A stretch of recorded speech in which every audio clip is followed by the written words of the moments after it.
तो हेलो दोस्तों, नमस्कार। और आप सभी को बता दें कि भोजपुरी में ट्रेंडिंग स्टार खेसारी लाल यादव मचा दिया फिर से धमाल।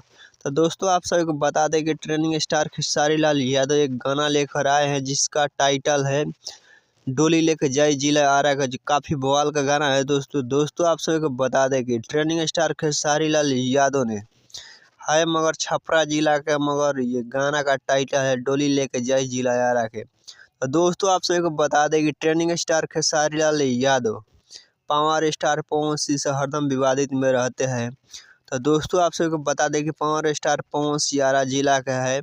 ये गाना का भी टाइटल है डोली लेके जय जिला आरा के। तो दोस्तों ये लग नहीं रहा है कि पावर स्टार पवन सिंह और ट्रेंडिंग स्टार खेसारी लाल यादव एक दूसरे के सपोर्ट में रहते हैं कि विवाद में रहते। तो दोस्तों आप सभी को बता दें कि ट्रेंडिंग स्टार खेसारी लाल यादव ने पावर स्टार पवन सिंह को साथ देने के लिए तैयार हो गए हैं। तो दोस्तों आप लोगों का क्या राय है कमेंट में ज़रूर बताइएगा। तब तक के लिए जय हिंद, जय भोजपुरी।